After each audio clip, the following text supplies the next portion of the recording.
Good morning दोस्तों। कक्षा 11 के नामक के मूल तत्व विषय के वर्गों में आप सभी का स्वागत है। दोस्तों, पिछले वीडियो में हमने कुछ पारिभाषिक शब्दों के बारे में पढ़ाई की थी। आज हम आगे के पारिभाषिक शब्दों के बारे में पढ़ाई करेंगे।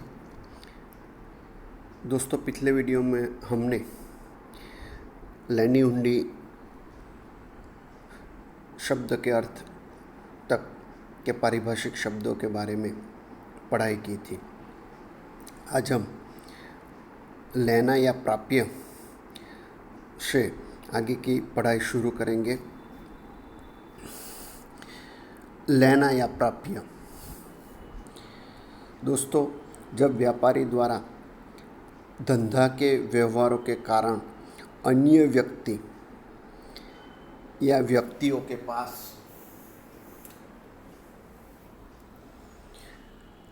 से कोई रकम भविष्य में प्राप्त करनी बाकी हो,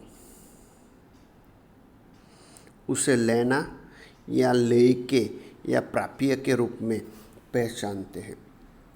माने व्यापारी द्वारा धंधे के जो भी व्यवहार किए जाते हैं, उन व्यवहारों के कारण अन्य व्यक्ति या एक से अधिक व्यक्ति के पास रकम लेनी बाकी हो तो उसे लेना या प्राप्य के रूप में पहचानते हैं।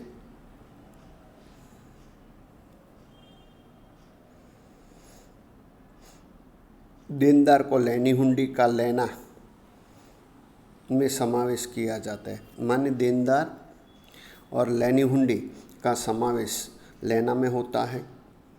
अन्य लेना में कमीशन मिलना बाकी हो, भाड़ा मिलना बाकी हो, ब्याज मिलना बाकी हो, या हमने पेशगी चुकाया खर्च हो, माने अग्रिम चुकाया खर्च हो, तो उसका समावेश भी लेना में होता है।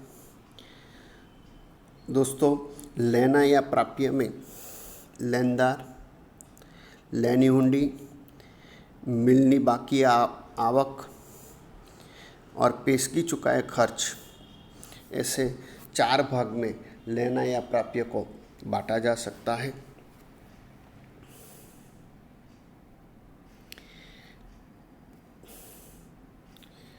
आगे का पारिभाषिक शब्द लेनदार। दोस्तों, जिस प्रकार व्यापारी उधार माल का विक्रय करता है, उसी तरह उधार माल की खरीदी भी करता है।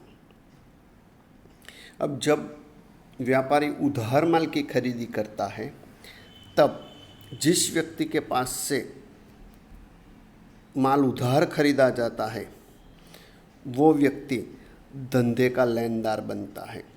मानी जिस व्यक्ति के पास से व्यापारी उधार माल की खरीदारी करे, उस व्यक्ति को लेनदार कहा जाएगा।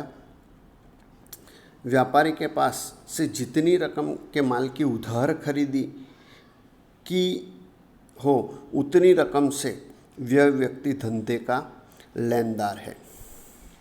और एक से अधिक व्यक्तियों के पास से माल की उधार खरीदारी की गई हो, तो संयुक्त रूप से उन सभी को लेनदारों के तौर पर गिना जाएगा।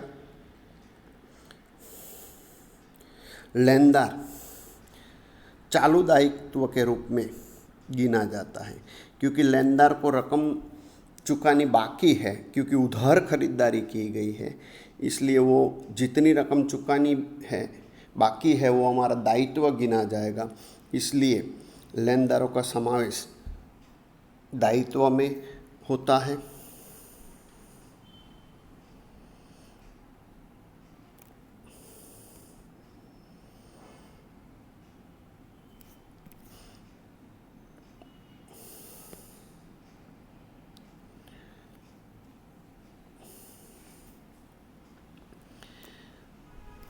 देनी हुंडी। दोस्तों, आगे हमने लैनी हुंडी का पिछले वीडियो में अर्थ देखा था। उसमें हमने ऐसा देखा था कि जिस व्यक्ति को रकम लेनी बाकी है, वो व्यक्ति जिसके पास से रकम लेनी बाकी है, उस पर जो लिखित दस्तावेज तैयार करेगा उसे लेनी हुंडी कहा जाएगा। उसी तरह देनी हुंडी भी लिखित दस्तावेज है जिसमें दो पक्षकार, एक हुंडी लेखक माने हुंडी लिखने वाला और दूसरा उस हुंडी को स्वीकारने वाला माने स्वीकार करता। जिसमें हुंडी स्वीकार करने वाला भविष्य की निर्धारित तारीख पर निश्चित रकम चुकाने की जवाबदारी माने जिम्मेदारी स्वीकार करता है, अर्थात लेनी हुंडी उसका दायित्व बनेगा। मानी जो व्यक्ति हुंडी का स्वीकार करता है उसके लिए वो देनी हुंडी गिनी जाएगी।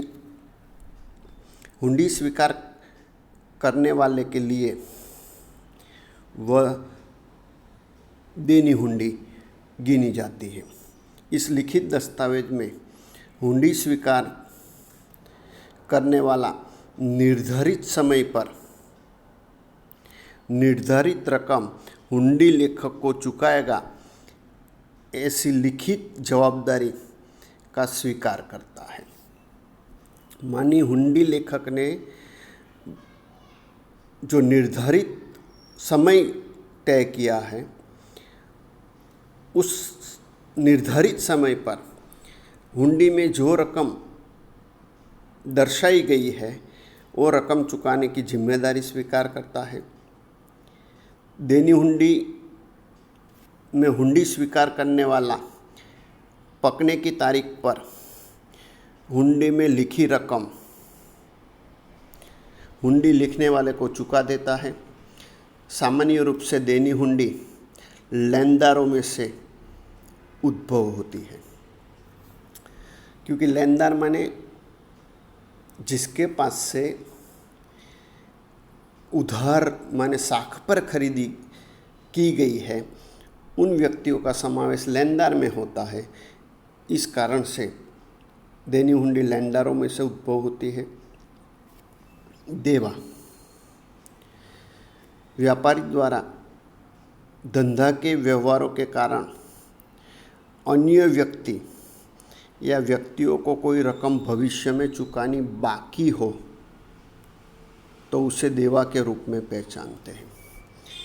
रकम लेनी बाकी हो तो लेना और चुकानी बाकी हो तो देवा कहा जाएगा। लेनदार और देनी हुंडी की रकम का देवा या दायित्व में समावेश होगा। इसके अलावा अन्य देवा में अद्यत वेतन, अद्यत वेतन माने जो वेतन चुकाना बाकी है उसे अद्यत वेतन कहा जाएगा। उसी तरह चुकानी या अद्यत मजदूरी, चुकानी बाकी या अद्यत मजदूरी। इसी तरह दूसरा कोई खर्च चुकाना बाकी हो तो अद्यत खर्च। पेशगी प्राप्त आवक माने अग्रिम प्राप्त, पहले से अगर हमें कोई आय प्राप्त हो जाए तो उसका समावेश भी देवा में किया जाता है। पेशगी प्राप्त आवक का एक प्रकार देवा या दायित्व में गिना जाता है।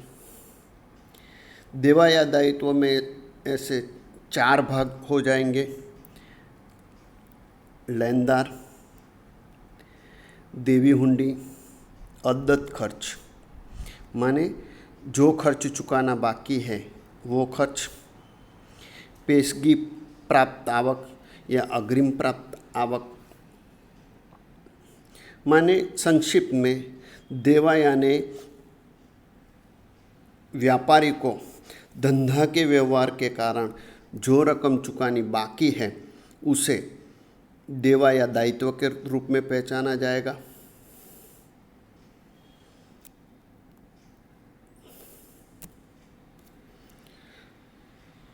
आगे का पारिभाषिक शब्द लागत।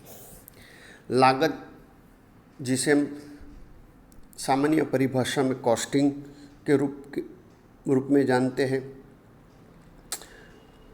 दोस्तों, कोई भी वस्तु तैयार करने के लिए अथवा सेवा प्रदान करने के लिए जिन खर्चों का समावेश किया जाता है उन खर्चों का योग लागत है।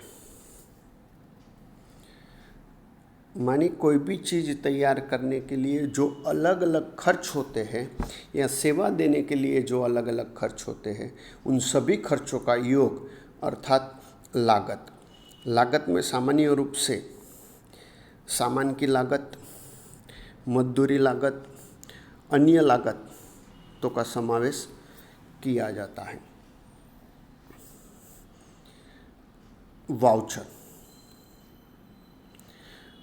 वाउचर धंधा की व्यवहार का लिखित प्रमाण है। दोस्तों, धंधा में अलग अलग प्रकार के जो भी व्यवहार है, उन व्यवहारों का जो लिखित प्रमाण तैयार होगा उसे वाउचर के रूप में पहचाना जाता है। वाउचर के आधार पर हम व्यवहार का प्रकार निश्चित कर सकते हैं। मानी व्यवहार का प्रकार निश्चित करने के लिए वाउचर आवश्यक है, जैसे कि रोकड़ व्यवहार, साख का व्यवहार, खरीद का व्यवहार, बिक्री व्यवहार, बैंक के साथ के व्यवहार, खर्च के व्यवहार, आवक या आय के व्यवहार, संपत्ति का व्यवहार, देवा व्यवहार आदि प्रकार वाउचर के आधार पर हम निश्चित कर सकते हैं। माने जो भी वाउचर है उसके आधार पर हम व्यवहार के प्रकार निश्चित कर सकते हैं और इसके आधार पर ही व्यवहार के प्रकार निश्चित होने के बाद नामा पद्धति के नियम के आधार पर व्यवहारों को धंधा की हिसाबी बही में हम लिख सकते हैं। मानी हिसाबी व्यवहारों का लेखा करने के लिए प्रमाण के रूप में वाउचर आवश्यक है और वाउचर लिखित दस्तावेज है। दोस्तों, आगे का पारिभाषिक शब्द है बट्टा।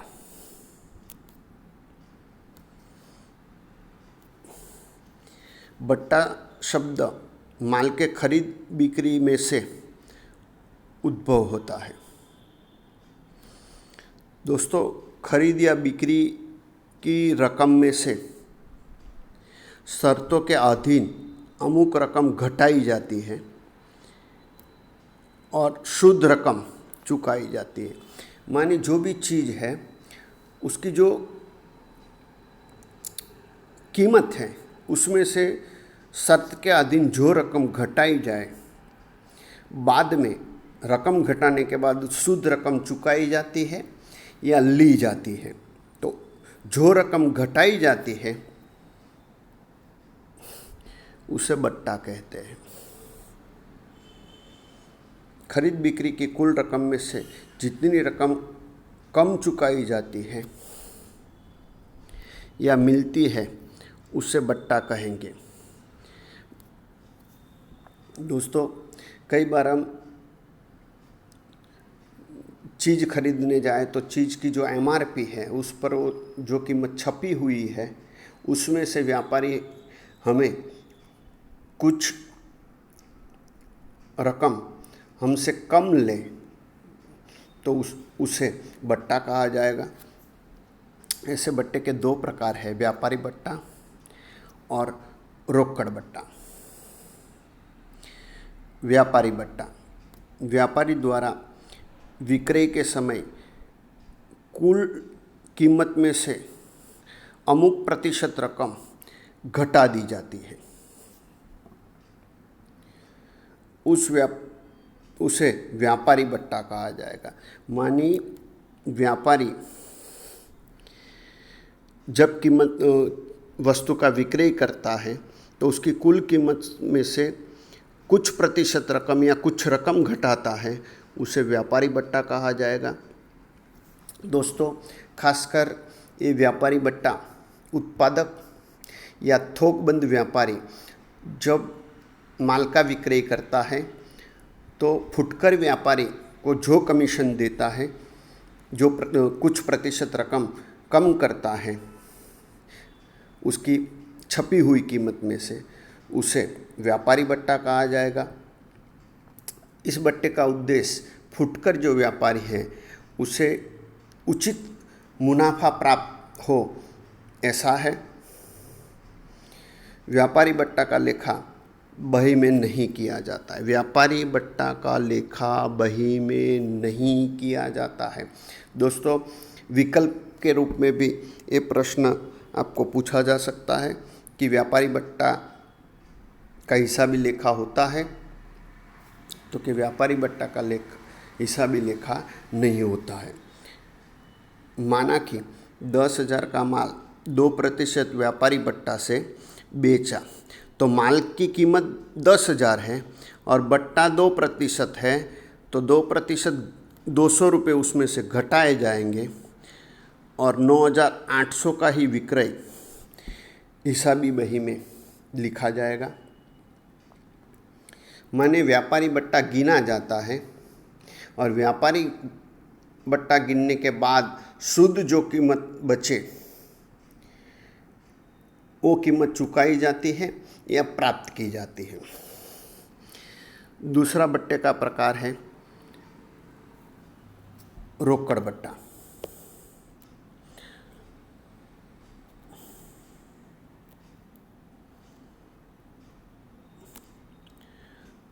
दोस्तों,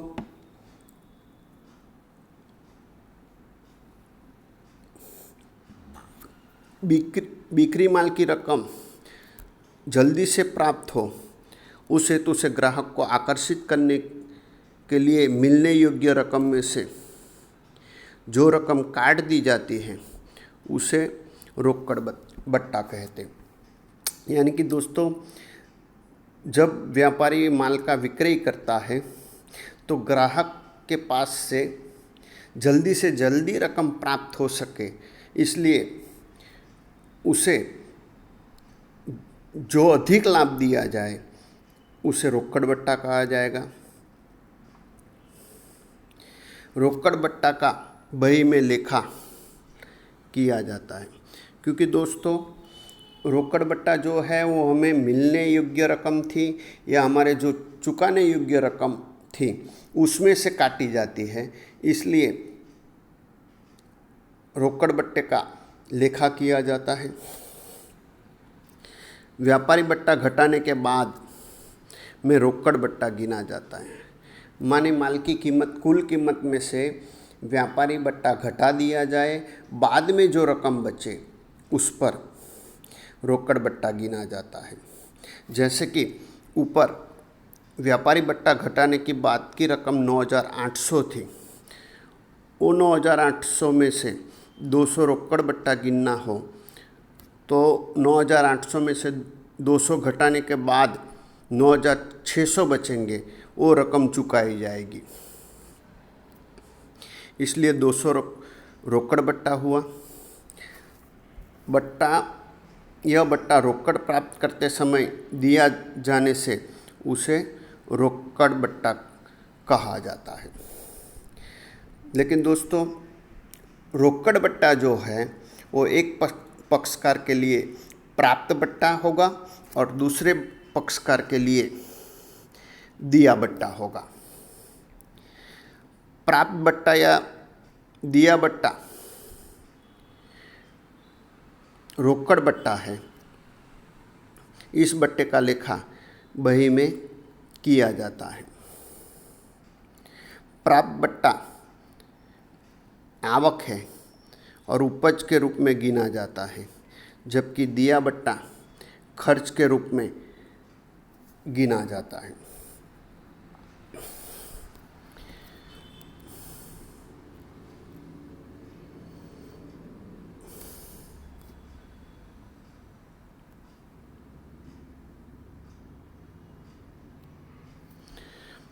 अब प्राप्त बट्टा का अर्थ देखें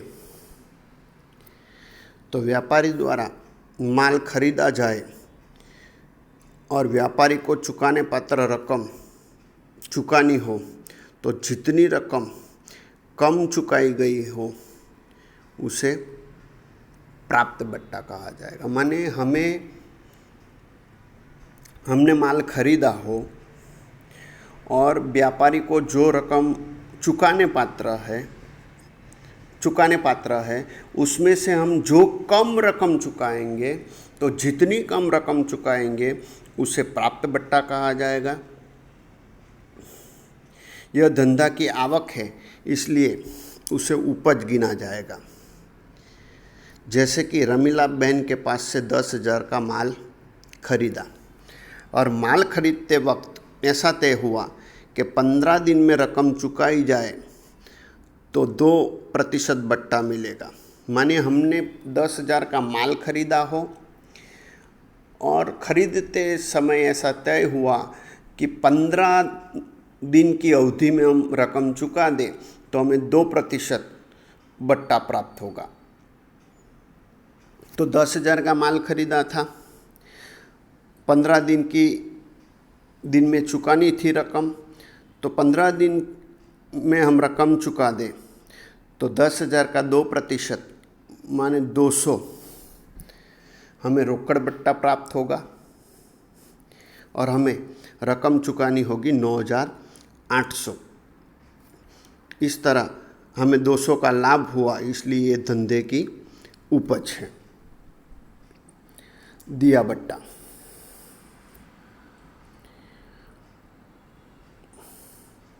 व्यापारी द्वारा माल बेचा गया हो और व्यापारी को प्राप्ति पत्र रकम मिलने वाली हो तो जितनी रकम कम मिलने वाली हो उसे बट्टा कहा जाएगा। मानी व्यापारी को जो रकम प्राप्त होने वाली है उसमें से जो कम रकम मिले उसे बट्टा कहा जाएगा, दिया बट्टा कहा जाएगा। यह धंधे का खर्च है।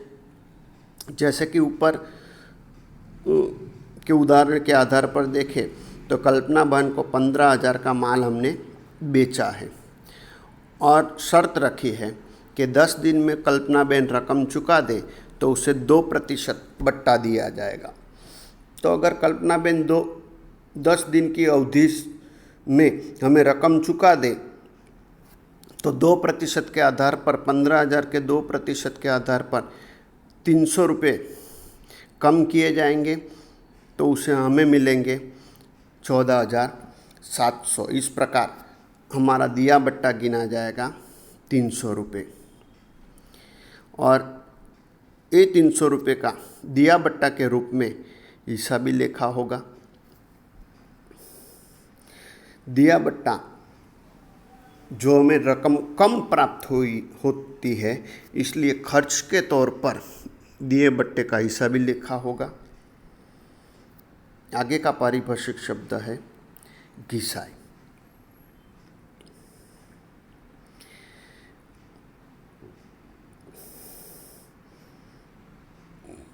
घिसाई धंधे का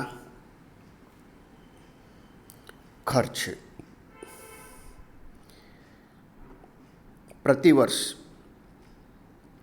संपत्ति की कीमत में निर्धारित दर से कमी की जाती है, क्योंकि दोस्तों ज़्यादातर जो भी संपत्ति है उस संपत्ति का उपयोग करने से उसकी कीमत कम होती है।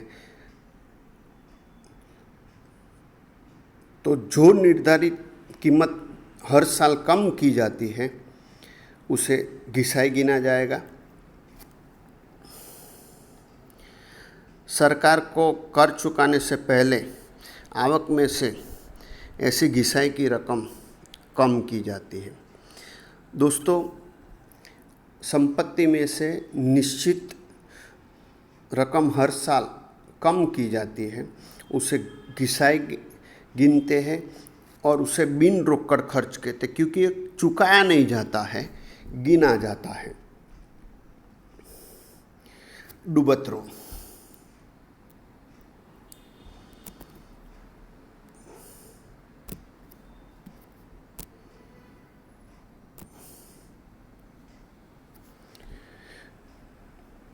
जब धंधा द्वारा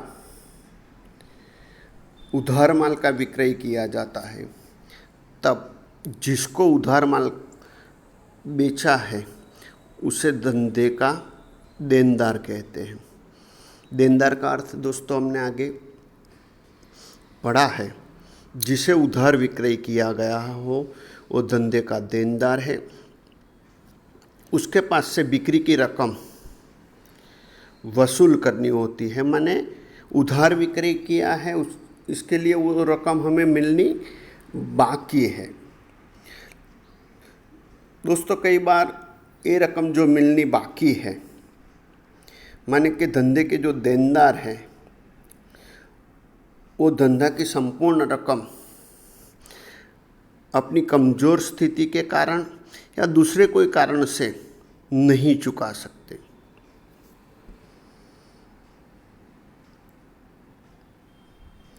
धंधा द्वारा निर्धारित प्रयत्न करने के बाद भी रकम चुकाने में से कुल रकम में से जितनी रकम वसूल नहीं होती है उसे डूबत ऋण कहते हैं। माने हमें जो रकम मिलनी बाकी है देनदारों के पास से, वो रकम में से निश्चित प्रयत्न करने के बाद भी हमें अगर कुछ रकम न मिले तो जो रकम हमें नहीं मिल रही है उस रकम को दोस्तों डूबत ऋण कहा जाएगा।